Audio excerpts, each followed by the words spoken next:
Difícil ahora. Gracias. Simplemente gracias. Ustedes no tienen ni idea lo que ustedes también significaron y significan para nosotros. Porque de alguna manera fue casi algo que el Señor nos puso adelante y dijo, este es el desafío por un poco de tiempo, cuando volvimos de Estados Unidos.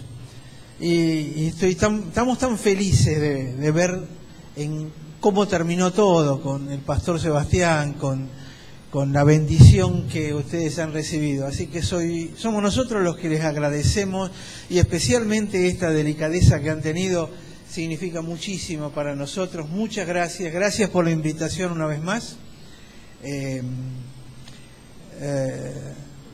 Y simplemente que la gloria sea del Señor, porque Él es el que puso todas las cosas juntas.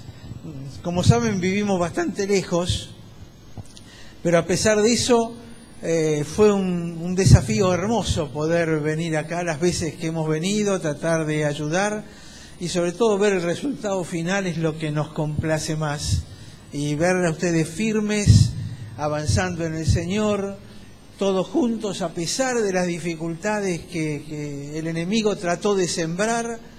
Pero yo creo que hay grandes desafíos que ustedes van a llevar adelante, mucho más de lo que ha ocurrido siempre. Porque cuando Dios hace pasar por momentos duros, después viene la bendición cuando uno se mantiene firme.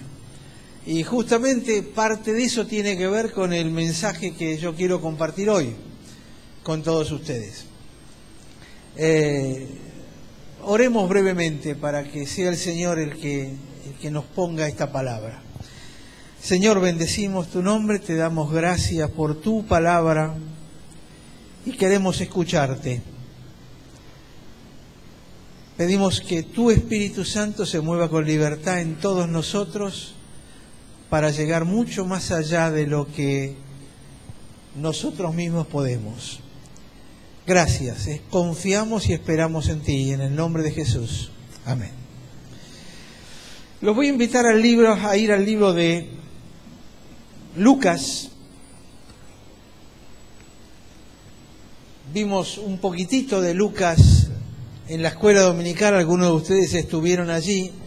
Esta es una especie de continuación. Y decíamos que Jesús había juntado a sus 12 discípulos y les había dado la clase teórica magistral de ingreso en el reino, que es lo que llamamos el Sermón del Monte. Y eso ustedes lo tenían en Lucas capítulo 6. Inmediatamente después de eso, aparecen 3 episodios seguidos, que se los voy a marcar primero, después nos vamos a quedar con Lucas 8, pero en Lucas 7...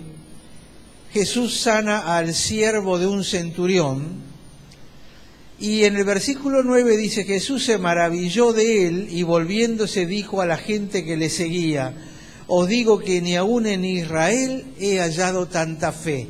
Y es la primera vez que la palabra de Jesús en el libro de Lucas aparece, fe. Nosotros tenemos un concepto de la palabra fe, yo creo que lo he explicado alguna vez hace mucho tiempo, así que nunca está de más refrescarlo. La palabra fe en hebreo, con el concepto que habitualmente le damos, no existe. Porque la palabra fe es una fe abstracta, es una fe griega, es tener confianza en algo. Pero es una cosa muy teórica, muy de la mente. Cuando yo te digo tener fe, la idea que viene inmediatamente es tener algo acá dentro de tu cabeza, donde tenés que confiar. Es un acto mental. No tiene nada que ver lo que yo hago, es un momento. Aceptá por fe, entonces yo creo. Y lo que dice la Biblia es que la fe es un don de Dios, es un regalo de Dios. Entonces, ¿cómo hago yo para tener fe? A menos que Dios la ponga en mí. En Efesios dice, la fe es un don de Dios, es un regalo de Dios. Entonces, para ponerlos en contacto con el concepto más profundo de la palabra fe, en el hebreo la palabra fe, más que fe, se traduce como fidelidad. Es decir, no es un acto mental. Fe es una forma de vida. Si yo tengo fe que este piso me va a aguantar, eso es un acto mental. Ahora, demostrame tu fe, como decía Santiago. Bueno, yo camino por él y he aquí que me puede sostener. ¿Por qué? Porque el piso es fiel, pero yo probé su fidelidad y yo estoy siendo fiel al caminar.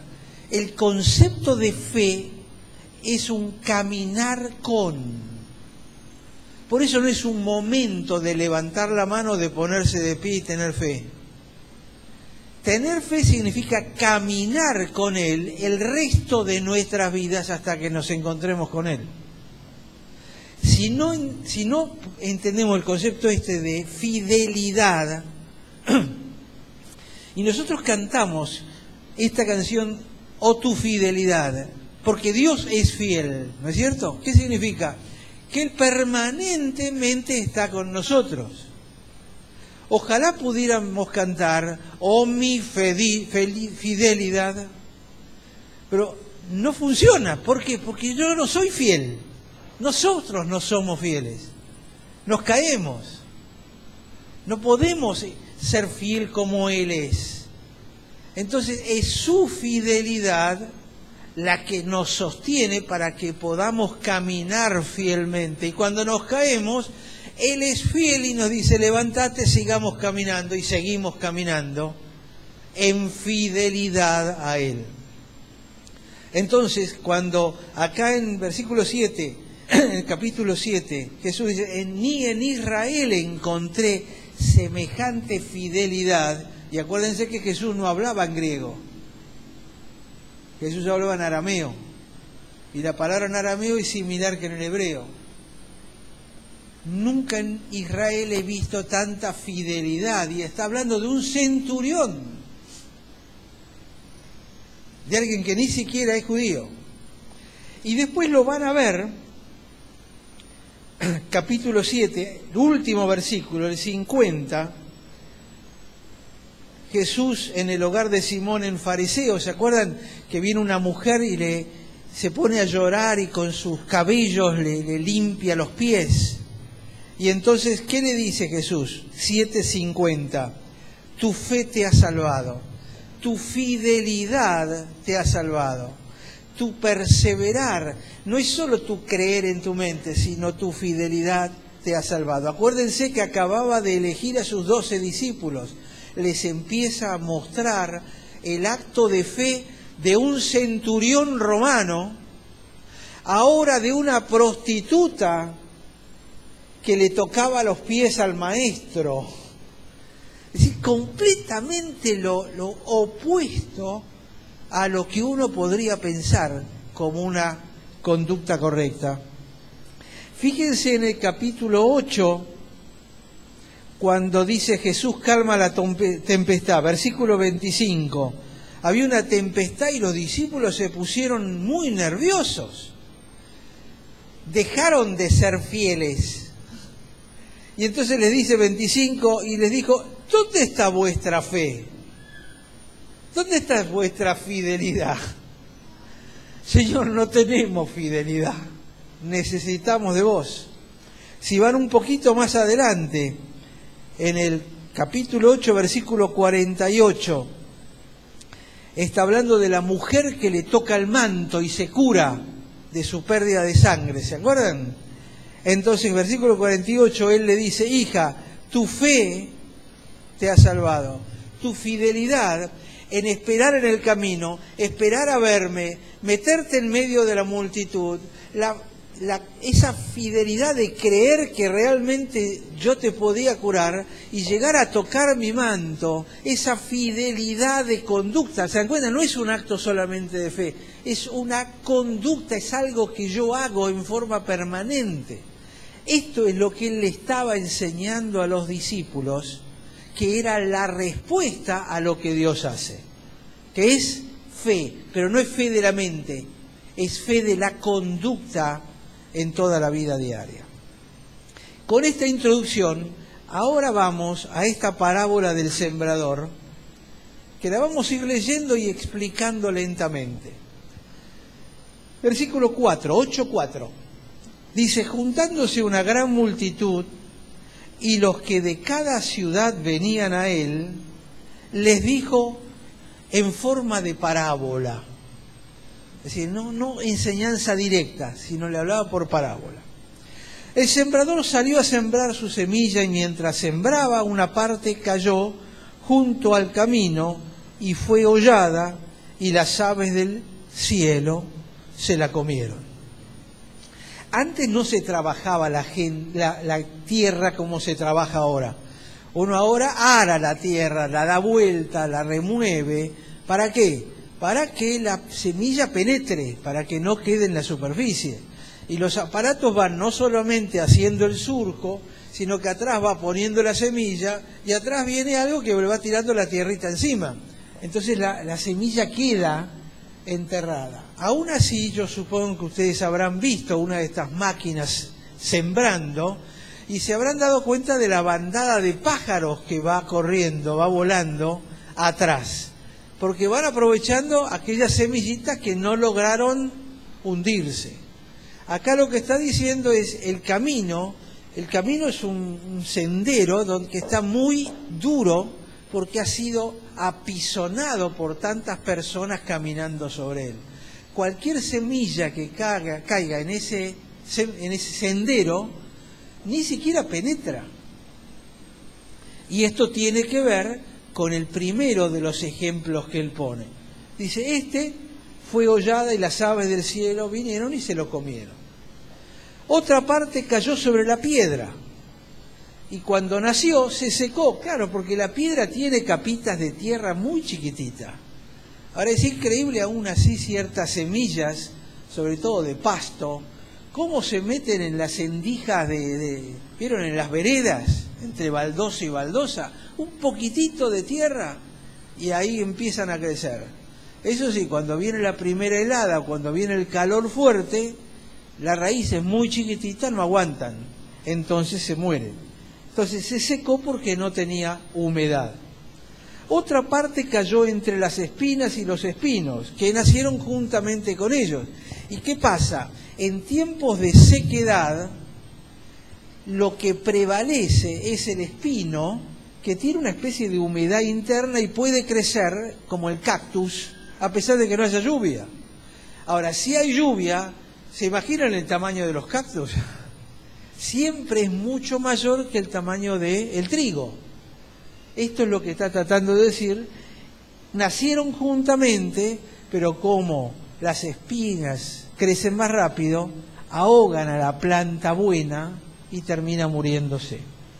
Y dice, y otra parte cayó en buena tierra y nació y llevó fruto a 100 por uno. Hablando estas cosas, decía a gran voz, el que tiene oídos para oír, oiga. Es decir, prestaron atención, ya tienen el ejemplo en la cabeza, ahora váyanse porque ustedes pueden por varios días seguir pensando en los 4 ejemplos. Era una de las características del Maestro Jesús. Él te contaba la historia que te la podés llevar en la cabeza y podés pensarla. Una de las cosas que hacía yo allá en Estados Unidos los años que viví, donde tenía que dar muchas veces un mensaje todos los días por la actividad que tenía, mi rodilla en ese momento estaba bastante mal. Ahora, gracias a Dios, está bastante bien. Llevo 4 años con una rodilla biónica que me aguanta bárbaro y no tengo dolor. Eso sí, no juego al fútbol. A veces no puedo hacer muchas cosas, pero no puedo andar corriendo. Entonces, ¿qué hacía? Me iba a nadar. Y aprovechaba para nadar 1 hora en el mar, que me hacía muy bien físicamente, me mantenía con varios kilos menos que ahora, pero antes de ir a nadar yo agarraba el pasaje que quería predicar al día siguiente, lo leía y me iba con ese pasaje en la cabeza y me metía en el agua a nadar. ¿Vieron? Es muy aburrido nadar. Nadar 1 hora, ida y vuelta.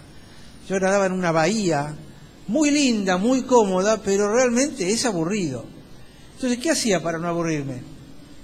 Iba pensando en el pasaje y lo iba absorbiendo, rompiendo, buscándole ejemplos. Y generalmente cuando ya salía del agua salía con el mensaje preparado, o por lo menos tenía mucho más comprensión.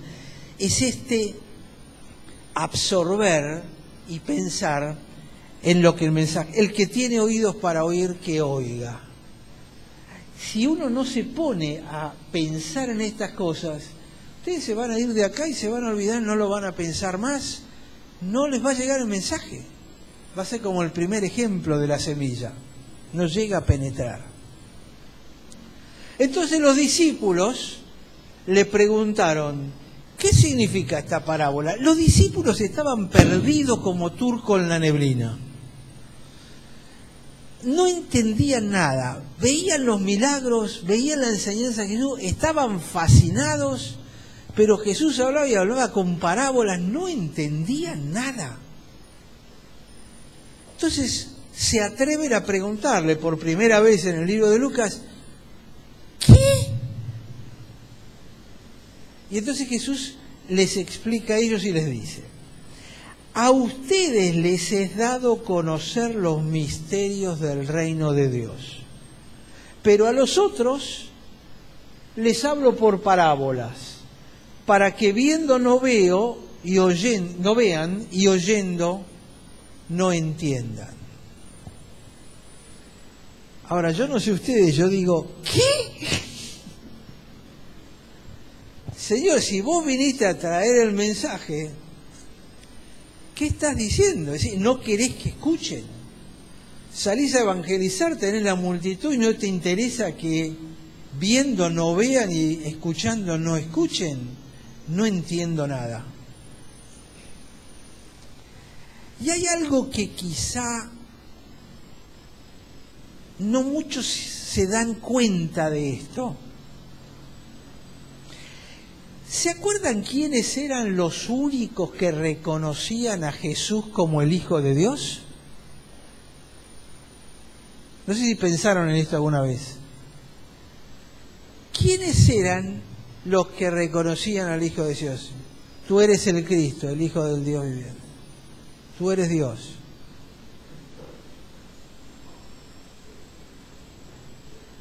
Los demonios. Los demonios eran los que vivían diciendo, tú eres, ¿qué tienes con nosotros? Tú eres el Hijo de Dios. ¿A qué vienes contra nosotros? Y eres el Hijo de Dios.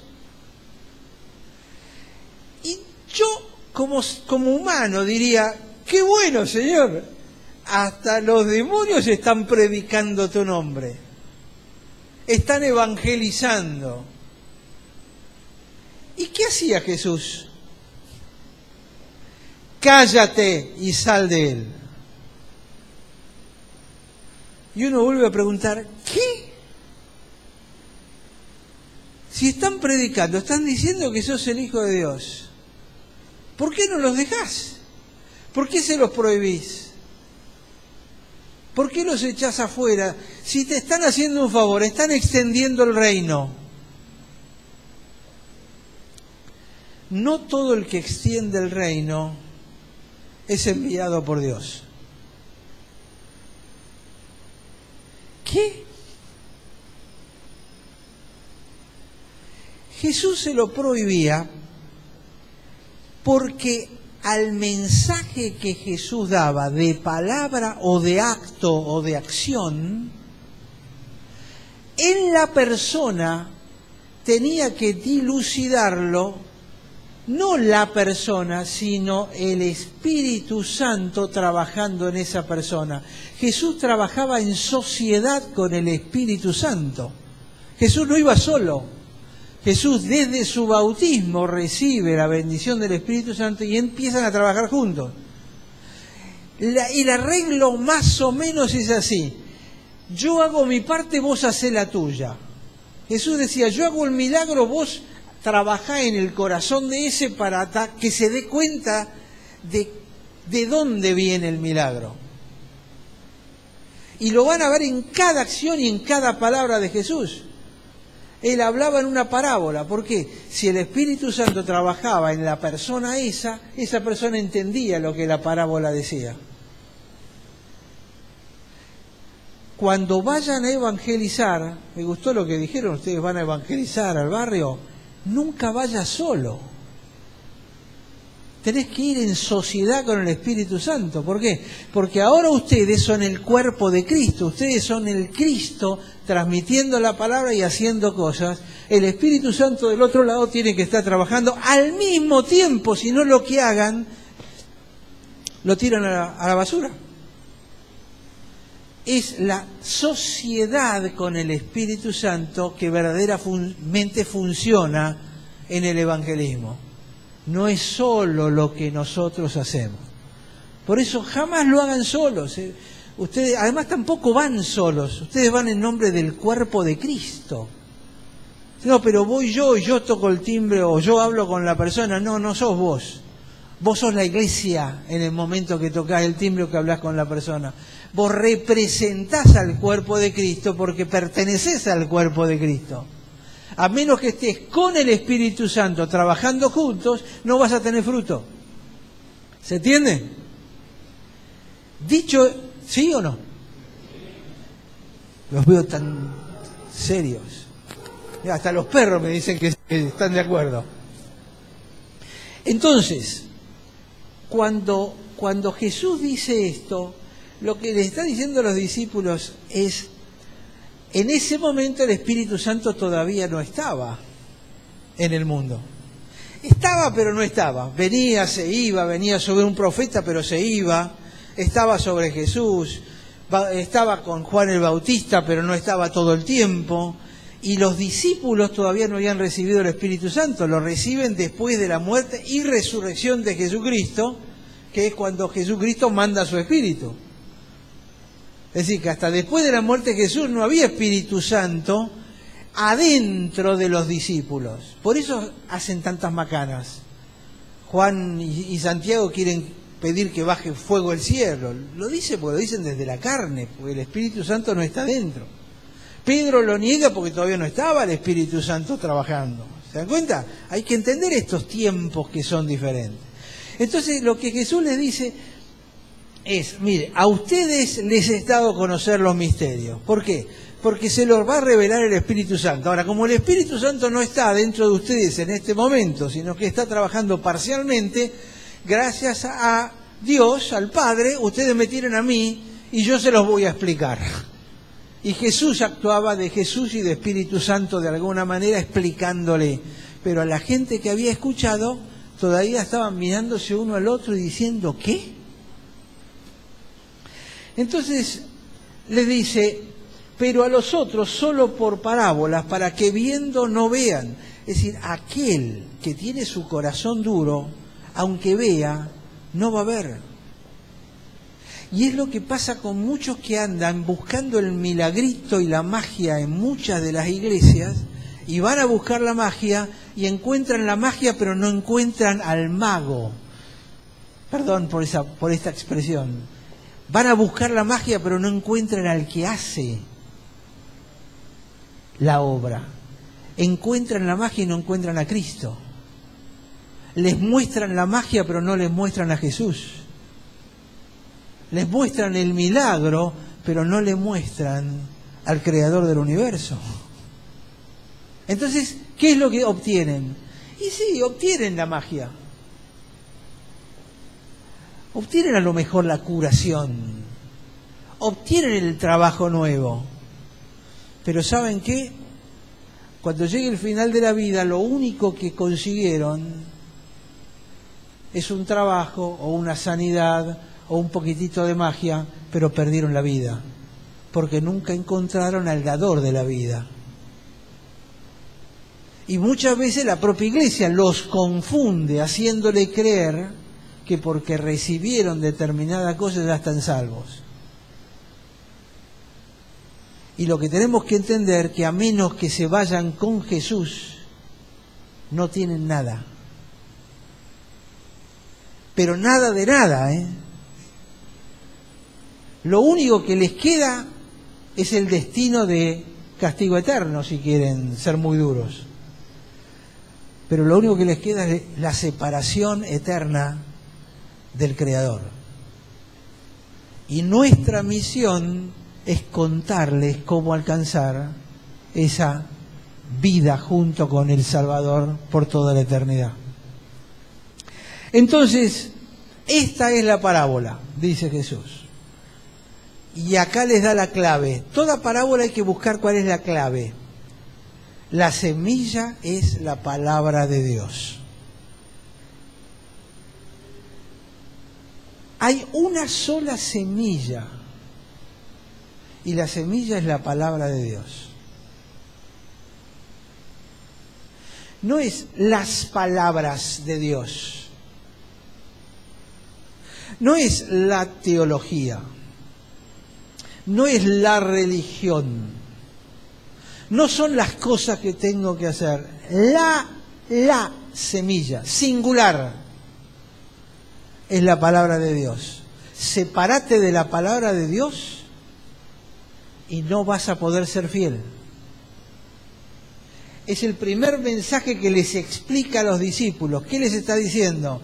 Muchachos, en el centro de todo está la palabra de Dios. Por eso la tenés que leer, estudiar, meditar. Y ya me lo escucharon decir alguna vez. A todo el mundo yo siempre le digo lo mismo: por favor, nunca más lean la palabra de Dios.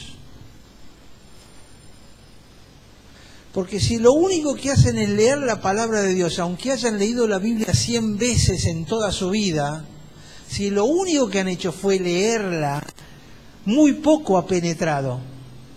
La palabra de Dios hay que meditarla, hay que escudriñarla, palabras raras, hay que digerirla, como la vaca que tiene 4 estómagos, que come y vuelve, y refluye y vuelve y vuelve. Así hay que hacer con la palabra de Dios. La palabra de Dios tiene que llegar profunda, no a nuestra mente, tiene que bajar a nuestro corazón, y ni con eso alcanza. Tiene que entrar por la mente, bajar al corazón y trasladarse a los pies para que caminen en la palabra de Dios. Pero ¿cómo van a caminar en la palabra de Dios si no la conocen? ¿Cómo van a caminar en la palabra de Dios si no la han atesorado? No la han bajado y la sienten profunda, hablándoles y mostrándoles lo que es la vida. ¿Se entiende? Ahí aparece la palabra fidelidad. ¿Cómo van a ser fieles si no entró en la mente, bajó al corazón y bajó a los pies para caminar en fidelidad? Si el proceso se interrumpe en algún lugar, no van a ser fieles, y si no van a ser fieles se van a perder bendición. Dios tiene preparada bendición desde antes de la fundación del mundo para regalárselas en la medida que ustedes caminen en fidelidad en sus caminos. Es decir, que cada vez que nos separamos, lo que ocurre es que perdemos bendición. Bendición que estaba preparada. Y la Biblia lo dice, las buenas obras que están preparadas de antemano antes de la fundación del mundo para que caminemos en ellas. Ahí aparece la fidelidad verdadera, no solamente en decir, yo soy cristiano. No alcanza con eso. ¿Sabe la cantidad de cristianos que hay enseñando teología en seminarios en Estados Unidos y ninguno de ellos son creyentes? No se asombren, es así. Hay muchos teólogos que no creen en Dios, y son teólogos, y escriben libros. Sin embargo, hay mucha gente que no tiene prácticamente educación y son creyentes que caminan en fidelidad al Señor. Yo me acuerdo a mi discipulador, que fue el pastor Samuel Lieber, algunos de ustedes, los más viejos, lo conocen. Samuel Lieber, cuando él tenía una duda de la Biblia, Él nos contaba a Marisa y a mí que él se iba a Entre Ríos, al campo. Había un campo en el cual había un cuidador del campo, que era un hombre muy mayor que no tenía ni escuela primaria. Pero él se iba a preguntarle a él qué significaba ese pasaje de la Biblia. Porque el hombre no era versado en las cosas del mundo, pero era versado en las cosas de Dios. Y entonces dice, esta es la parábola, la clave, la semilla es la palabra de Dios. Nunca se olviden de la semilla. Y entonces dice, los de junto al camino son los que oyen, luego viene el diablo, quita de su corazón la palabra para que no crean y se salven. ¿Alguna vez les pasó estar en el colectivo, en el subterráneo, en alguno de estos medios? Ahora ya no tanto, pero hace unas décadas se paraba algún hermano o en la esquina, abría la Biblia y empezaba a predicar, están todos perdidos, destituidos de la gloria de Dios, crean en Dios. Y ustedes pasaban al lado de él y lo miraban y era como que uno se iba por detrás para que no lo vieran, porque nadie lo escuchaba, pasaban y se iban riendo la gente.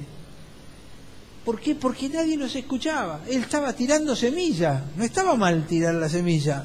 El problema es que la semilla esa estaba cayendo en piso tan duro que no era ni captada ni entendida.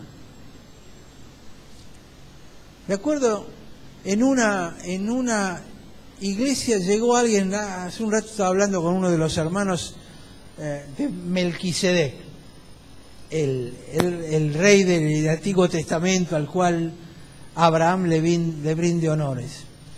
Y en una iglesia que prácticamente no tenía mucha gente con estudios, su predicación fue sobre Melquisedec y nadie entendió absolutamente nada de lo que estaban hablando. Porque a veces hay que tratar de dar la semilla, pero que la semilla sea digerible. Y esto es lo que pasa muchas veces, tiramos la semilla, pero lo que Jesús le está enseñando a los discípulos tenían una pregunta: ¿por qué el centurión se engancha con la palabra de Dios y los fariseos y los saduceos siguen rechazándote? ¿Por qué vos estás enseñando y son una minoría los que realmente agarran la cosa, pero hay un montón que no pasa absolutamente nada, no tienen ningún tipo de respuesta? Y cuando ustedes salgan a evangelizar les va a pasar eso. Quizá uno de 10 o uno de 50 o uno de 100 se muestre interesado. Ustedes están tirando semilla, pero realmente lo que va a pasar es que muchas caen. No se preocupa, la gente no presta atención, está con su mente en otras cosas. Y es lo que les dice, bueno, a algunos lo que pasa es esto, cae en tierra que no está preparada. Dice, otros son, el 13, los que caen sobre la piedra son los que, habiendo oído, reciben la palabra con gozo. ¿Les pasó alguna vez hablar con alguien y contarle y la persona está contenta, hasta ahora con usted en la oración del pecador? Y ustedes dicen, ¡wow! ¡Qué bárbaro! Dice, pero no tienen raíces. Creen por algún tiempo, pero en cuanto viene la prueba, se apartan. Yo recuerdo una señora que estuvo por casi un año concurriendo a la iglesia y se había agarrado bien del Señor y parecía que todo iba bien. Dejó de venir. La voy a ver una vez y me dice, pastor, lo que me pasa es esto. No puedo ir a la iglesia porque no puedo escuchar que Dios sea el Padre. Y ustedes dicen que Dios es el Padre. Dice, pero mi padre me violó desde los 4 hasta los 12 años. ¿Sabe lo que me cuesta a mí creer que Dios puede ser un padre? Y esto no es infrecuente, especialmente en nuestra sociedad moderna. Esta mujer tuvo dificultades para seguir adelante en su camino, tuvo raíces, pero las raíces no pudieron llegar demasiado profunda porque estaban golpeándose contra las piedras que había en el corazón que había dejado su experiencia de vida. Porque esas dejan marcas indelebles para el resto de la vida. Y así tienen un montón de gente viviendo alrededor nuestro, que recibe la palabra, le gusta, pero en cuanto viene un poquito, me quedé sin trabajo, sí, ¿qué voy a ir a la iglesia? Sí. Yo pensé, cuando fui a la iglesia conseguí un trabajo y ahora el Señor, Dios me abandonó, así que no, yo no creo en Dios, yo creo que fue casualidad y no lo pueden volver para atrás. Son este tipo de tierra finita que no va a durar demasiado porque la raíz no junta suficiente agua y no puede crecer para abajo. Y ojo que alguno de los que está acá puede estar en esta categoría, ¿eh? Hay que preguntarse para adentro, ¿cuánta raíz tengo? ¿Cuánta raíz dejé crecer?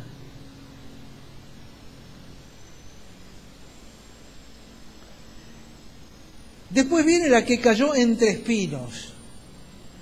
Y dice, estos son los que oyen, pero yéndose son ahogados por los afanes y las riquezas y los placeres de la vida y no llevan más fruto.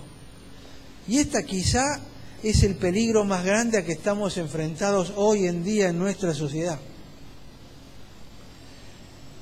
Especialmente los que tenemos el privilegio y el lujo de tener zapatos, de tener camisas y remeras, de tener alguna joya aunque sea artificial. Hoy se van de acá y van a casa y tienen algo de comida, ¿no? Es un privilegio enorme, porque miles de millones de personas en el mundo hoy no van a tener esa comida. Y uno dice, bueno, pero esto es parte normal de la... No, es parte normal, no. Es parte de lo que Dios te está dando, pero como vos lo tenés todos los días, llegás a naturalizarlo de tal manera que no te das cuenta que es un regalo de Dios también eso, y ese cuidado. Ya ni hablemos si tienes la posibilidad de tener un auto y de tener tu casa propia. No es gratis. El Señor te lo fue dando a lo largo de toda la vida. Ay, pero yo trabajé un montón, es cierto, pero trabajaste porque tuviste salud. ¿Quién te dio la salud? Y la salud porque yo comí bien e hice mucho ejercicio. Pudiste comer bien y hacer mucho ejercicio porque naciste. ¿Quién te dio la vida? Mis padres. ¿Y quién le dio la vida a tus padres? Tarde o temprano llegás a Dios. Dios es el que te sostiene en el hueco de su mano todo el tiempo. Pero hoy en día, por la televisión, chicos, sobre todo ustedes, les están vendiendo un mundo de fantasía que no existe. Y empiezan, el joven sobre todo, a frustrarse, porque ve por televisión la vida que teóricamente se dan estos artistas de Hollywood. Los autos, las casas y las barbaridades que hacen, tirando el dinero porque les sobra. Y ustedes saben cómo terminan la enorme mayoría de ellos, en las drogas, en el alcohol. Eso que se ve en televisión es ficticio, no es real. Pero nos lo meten por la televisión de tal manera todos los santos días que nosotros llegamos a creer que eso es un mundo real al cual yo puedo aspirar y puedo llegar, y empiezo a dejar de lado todo lo que realmente importa para llegar a esa ilusión. Es como en el desierto, que parece que hay agua y no había agua. Es lo mismo. Y dejamos que todas estas cosas nos ahoguen. Y vamos a buscar consejo en Google. Mis pacientes venían a mí y me decían, doctor, mire, yo tengo esto, pero estuve buscando en Google y yo creo que lo que tengo es tal diagnóstico. Ya me venían con diagnóstico. Yo a veces me quedaba y digo, bueno, ¿y qué tratamiento dice Google? Y me dice que yo lo que debería hacer esto y lo otro. Entonces mi respuesta ahí era, ¿y consultó con el doctor Yahoo?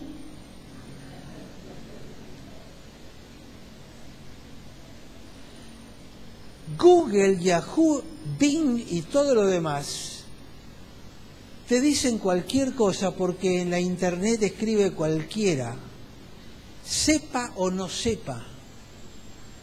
Y la cantidad de falsedades que circulan son tremendas. Entonces hoy en día la fe es una cuestión a la carta.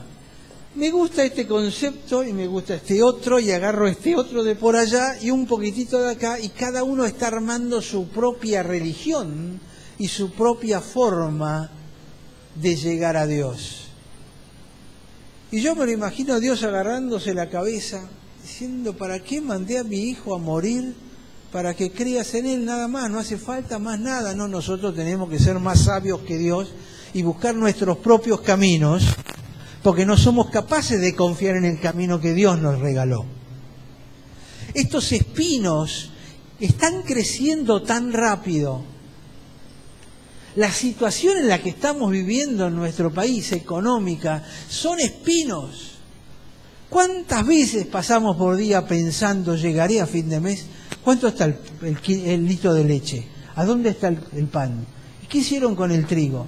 Y nos llenan la cabeza todo el día. Yo no sé si ustedes ponen noticieros, pero agarran un tema y le dan, y de 1 hora, 2 horas, 3 horas, 4 horas, y todo con lo mismo, y no salen de ahí. Y no sabemos lo que está pasando en el resto del mundo. Son espinos que dejamos que crezcan. No escuchen el noticiero de la televisión por un par de días seguidos y van a ver que rejuvenecen, se van las arrugas. Para los más viejitos se van las arrugas. Uno empieza a sonreír de vuelta. Y los van a ver en el barrio y van a decir, ¿qué te pasa? ¿Te sacaste la lotería? No escucho más noticieros. Es lo más saludable que pueden hacer hoy, porque te están llenando la cabeza de basura. ¿Y qué vas a hacer con conocer todo lo que va a pasar? ¿Acaso podés cambiar algo? Si las decisiones las toman otros y van a tomar las decisiones que se les dé la gana. Entonces disfruta el tiempo que tenés y disfruta de la presencia del Señor. Y agarrate de la mano del Señor y decirle, Señor, aumentó el pan. Y Dios, ¿sabe lo que te va a decir? No te preocupes, yo tengo maná. Te va a llegar el maná y vas a tener para comer. Señor, pero es aburrido comer siempre maná. Bueno, te voy a mandar perdices, no te preocupes. Yo te voy a cuidar. Si yo cuido de los pajarillos, ¿cómo no te voy a cuidar a vos? ¿Se acuerdan de ese pasaje? No, y hoy estamos agarrados a todo lo malo que ocurre en el mundo y que nos lo venden. A mí me gustan mucho las películas de acción, donde el héroe salta de un edificio al otro y nunca se mata, ¿vieron? Es impresionante. Pero es todo ficticio. No vivan en el mundo ficticio, porque el mundo ficticio los va a frustrar. Y cuando uno vive frustrado, termina en el alcohol o en la droga o en alguna otra cosa. Porque es parte de la frustración. Y esa frustración es la que está generando la violencia en nuestra sociedad. ¿Por qué la violencia está creciendo? Porque la gente mira ese mundo ideal y dice, yo no llego ahí. Tengo bronca, tengo rabia, y se la desquita con el primero, al primero que encuentra. Y la violencia va a seguir creciendo cada vez más, porque ese mundo es artificial. No compremos ese boleto. Es falso. No es verdadero. Esto es el significado de este pasaje que Jesús está enseñando. Los afanes, riquezas y placeres de la vida no llevan fruto. Tendrás un momento de alegría y una vida de infelicidad y fracaso. Y finalmente dice, pero el que cae en buena tierra, esos son los de corazón bueno y recto, que retienen la palabra oída. Esos son los de corazón bueno y recto. Quiere decir que todos los anteriores no eran de corazón bueno y recto. Cualquiera de los anteriores significa que tu corazón está torcido. Y se acuerdan, en hebreo yo se los contesto, en hebreo lo que está bien, justicia es justo, es la línea recta. Y el mal es la serpiente. Son las dos y los dos ideogramas del hebreo. Lo justo y lo malo. Lo bueno y lo malo. Lo correcto, lo incorrecto. El corazón recto y el corazón incorrecto.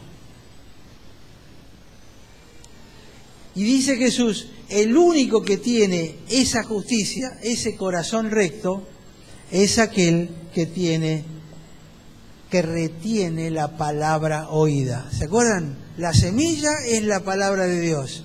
El corazón recto es el que retiene la semilla. Y dan fruto, y fíjense la palabra que aparece, con perseverancia. ¿Se acuerdan la definición de fidelidad? Uno la retiene y el fruto ¿cuál es? No solo caminar 1 metro, sino la perseverancia en el caminar o fidelidad hacia Dios. La clave está en qué tipo de corazón tenemos.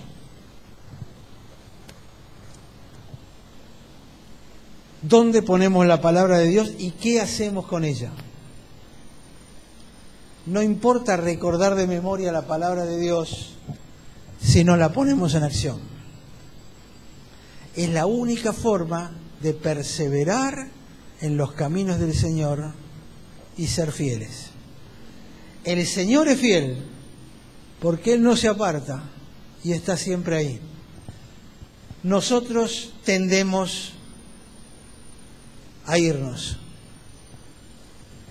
Atesoremos esta palabra del Señor, trabajemos en ella y hagamos que baje al corazón, a los pies, para caminar en fidelidad. Que Dios nos ayude, porque no es fácil en este mundo de espinas. Oremos. Señor, bendecimos tu nombre, gracias por tu palabra, gracias por explicarnos esta parábola. Pero ahora, Señor, que la entendimos, está en nuestra mente, que podamos bajarla al corazón y atesorarla y reconocerla como palabra buena y justa y recta, agradable. Y de esa manera, Señor, que podamos ponerla en práctica, bajarla a nuestros pies y transformarla en una forma de vida. Ayúdanos a persistir y a perseverar en tus caminos, valorando lo que hiciste por nosotros y lo que nos has dado con tu palabra y con tu Hijo, en cuyo nombre oramos. Amén, Señor.